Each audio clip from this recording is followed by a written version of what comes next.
Now, this is not the episode that I thought I was going to be recording today.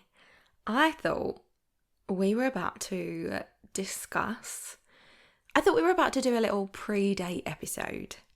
I thought we were going to talk about my date expectations, what's been going on with this guy for the last couple of weeks, the lead up to the first date, how I'm feeling. But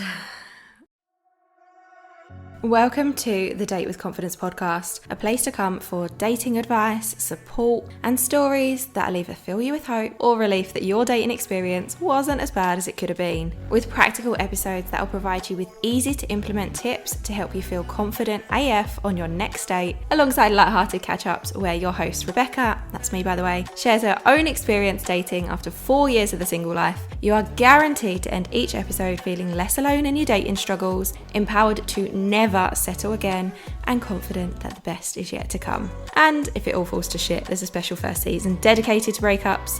You are welcome, my friend. Subscribe, review, and share with your single friends. But, that's not the case. So I was out for dinner a couple of nights ago with the girls. I need to when I mentioned them last time on the pod, I called them the girls and they were just like, oh my god, we got a mention. So I was out with two of my friends, Francis and Jade. Hi guys.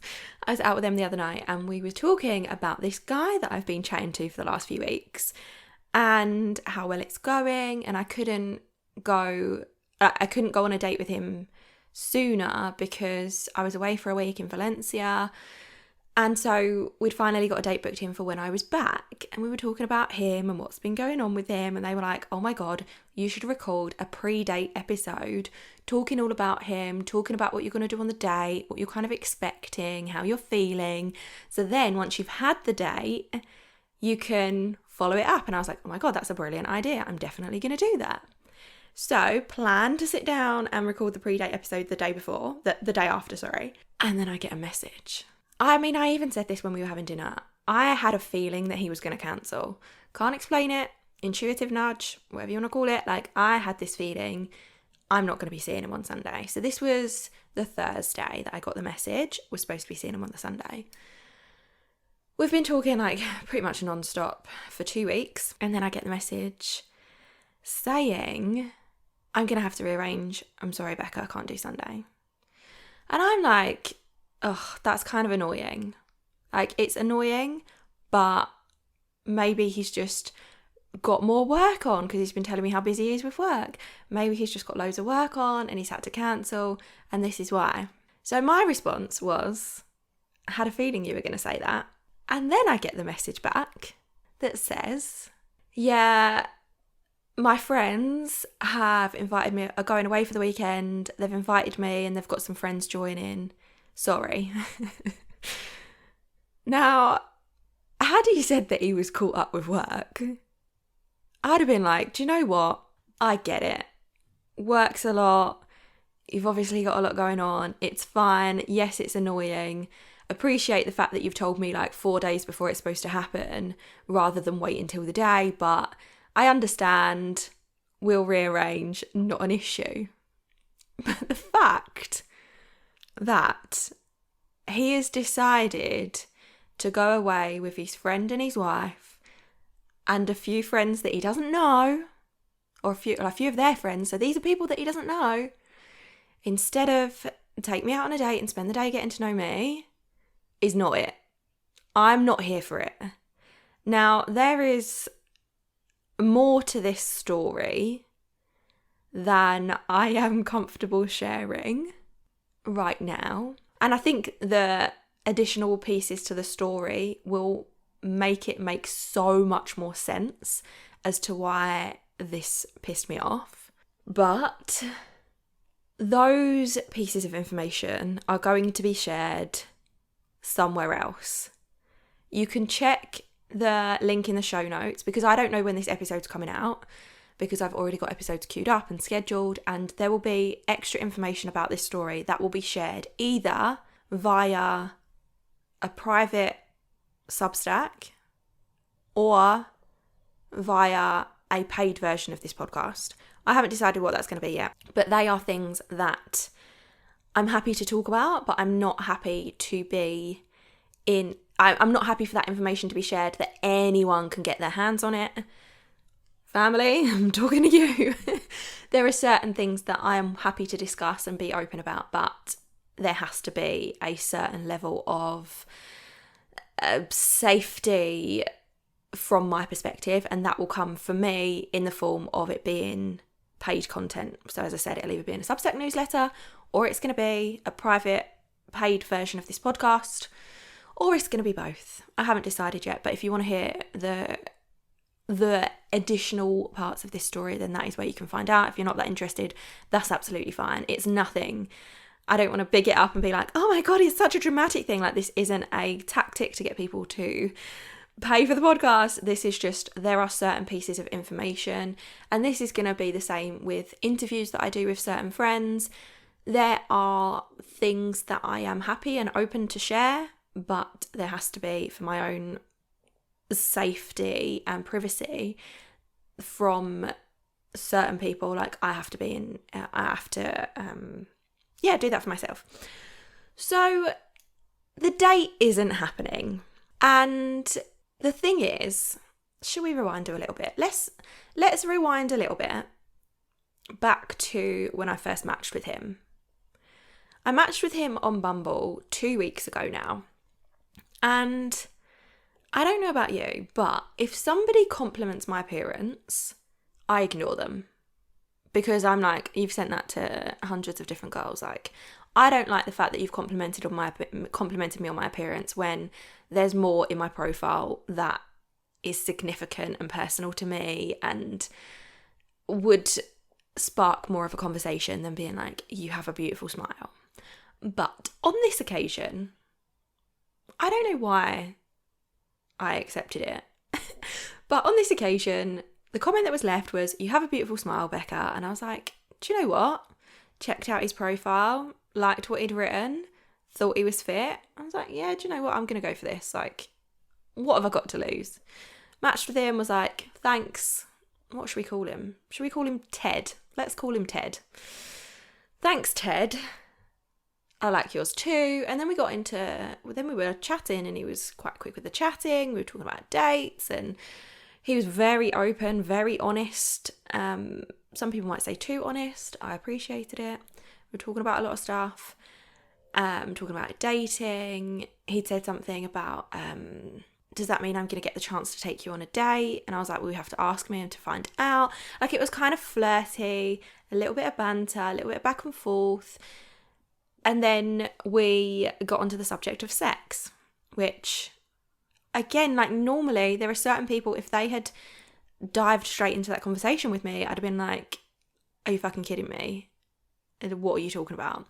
But the way in which the conversation unfolded, he wanted to share certain information because of what he was looking for. So he was very upfront with, I want to experiment. There are certain lifestyles that I want to look into. I don't want just vanilla sex, if you like. There are things that I want to explore, that I want to try with a partner.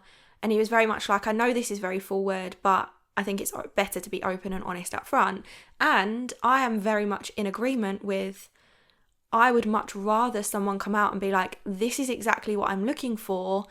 If you don't fit that bill, then let's just stop talking now. I would so much rather hear all that up front, so that I can make my own conscious decision of, is this someone that I want to continue talking to, rather than be with someone for 6 months and then all of a sudden they bring out something that is a complete no-go for me. Because by that point, I've invested time, energy, there's emotion involved. Not for me. I would much rather have these conversations up front. And the things that he was sharing, I was like, do you know what? I'm pretty open. I was like, not done this before, not done that before, but I'd be open to trying different things. Like, I'm a pretty open-minded person. And then we carried on talking from there. And the last couple of weeks, like, the sex, oh my God, we haven't had sex yet because we've not met in person. But the chat has got very sexual. There's been some sexting. We've had conversations about what we like, what we don't like, alongside conversations about I mean, in all fairness, you know, when you think back to things and you're like, oh, yeah, it has been a lot about him, about like his job, his aspirations. We've talked about a lot of different things alongside the sex stuff, but a lot of it has been the sex chat. And do you know what? I have really enjoyed it. And this is what I was very conscious of when I was entering into these conversations, because I was like, this is what I asked myself. I was like, if I never meet this guy, am I going to be happy that I've had these conversations? And my answer was very much yes. Like, I don't care. This is nice. I feel like in talking to this guy, I have reawakened a part of me that had pretty much died since my last relationship, probably even a little bit before my last relationship ended. In my early 20s, I felt very sexually empowered. I was confident sexually. I was very content with who I am. I was very confident in my body. I was a very sexual person. And I feel like I lost that, partly being in a relationship when kind of emotions get involved. And then also in that relationship ending, like I've been single for 4 years. I haven't slept with anyone for 4 years, which is a fucking long time. Let me tell you, I'm ready for that not to be the case anymore. But I feel like this whole part of me, this whole flirty, feeling attractive, sexual part of me had disappeared, and now I feel like it's well and truly been reawakened. For a long time I felt like, what if I can't flirt with anyone anymore? What if I've just lost this whole part of myself that feels attractive, that gets turned on by things and people and can have like a positive sexual experience and can be open in that way again? What if I can't open myself up in the way that I used to? It was a very real concern for me. It was something that I was very worried about and was very in my head about. But having these conversations over the last couple of weeks, I'm like, okay, nope, she's there. She was there all along. And I feel very empowered and I feel very confident in that area again. And on top of that, something else that I wanted to discuss in regards to this situation, where we have been having very open conversations about what we want in life in general and in terms of sex. When I was younger, I would always try to tailor my answer in a way that would, I suppose, in my mind, guarantee that I was still attractive, and in a way that would please my partner or someone that I was talking to. I was very anxious to say no, and very much led with that whole like people pleasing. I have to say the right thing for him to find me attractive. If I say no, I don't want to do this, is he gonna leave me? That was very much the state that I was in. And now I've said no so many times over the last couple of weeks, or not. It's not even about saying no. I have been completely upfront and honest about what is and what isn't acceptable and what my boundaries are. And I've done it without that gut feeling or that gut clenching sense of, oh my God, is he going to stop talking to me? And that has felt really good. I feel like I've got to a place where I can say what I want, I can ask for what I want, I can say no when I want to, without fear of judgment or criticism or abandonment or any of those things. And that has felt really nice. And it's even been like commented back like, oh, I like the fact that you know what you want. And I'm like, well, yeah, I do know what I want. And I openly said like, I know what I want, I know what I deserve, and I'm not willing to settle for any less than that. And that's how I feel about this situation now. When I got that message to say that he had to he was like, can we rearrange? And do you know what else is annoying? The fact that if he'd come back and said, really sorry, something's come up, can you do Wednesday, for example, and actually given me a day? He hasn't. He's very much like, can we rearrange? Oh no, we'll have to rearrange, sorry. And I was just like, had a feeling you were going to say that. And then obviously expecting the whole work's been busy, but the fact that he was like, yeah, my friend, his wife, they're going away for the week, they're inviting some friends and they've asked me to go. I'm not okay with that. I just replied and went, cool, have fun. And then we haven't spoken since. And I don't actually expect to hear from him again. And I've got no interest in speaking to him again. Because the thing is, whilst, yeah, he doesn't owe me anything. He doesn't owe me a date. We've never met before. It's not like we've been on a few dates and then he's cancelled on me for his friends. And if that's what he wants to go and do, I think even if he had said, they're going away this weekend, they've invited me, would you be all right if we are rearranged for Wednesday or next weekend or something? It was even in the way that it was worded, pissed me off, because it was very much like, I'm choosing these people over spending time with you. And again, as I said, there's a bit more to this story than I can share on here, but I'm not available for that. I am not available to be second best to anything. I am not available for, I'm going to cancel my date with you so that I can go and spend time with people that I don't really know that well. And that's essentially what it is. He's going to go and spend time with, his workmate, but also a group of people that he doesn't know. I am not okay with, I'd rather spend time getting to know people that I don't know rather than take you on a date and get to know you. I'm not here for it. I have been through too many shitty experiences with men where I have been made to feel like I am not good enough, I am second best, everyone else is more important than me. And I'm not here for it anymore. I know what I deserve now. I am very aware of the type of relationship that I deserve, of the way that I deserve to be treated, of the type of man that I want to date. And that is not it. That is not it for me. And I am so strong in that. And it actually feels really good. Although it's shit, because I thought that basically on paper and everything that we've talked about, it sounded like we were going to be a really good match in lots of different ways. So on the whole spectrum of things. And a week before I met him online, I'd had a conversation with one of my best mates and was like, this is what I want to try, this is what I want to do, this is what I'm looking for, blah, blah, blah. And everything that I had said that I wanted was in, what did I call him? Ted. Was in Ted. And he just appeared. And I was like, fuck me, that is manifesting at its finest. I've literally put it out into the universe. This is what I want. This is what I want to try. This is who I want to meet. And bang, he showed up on my door.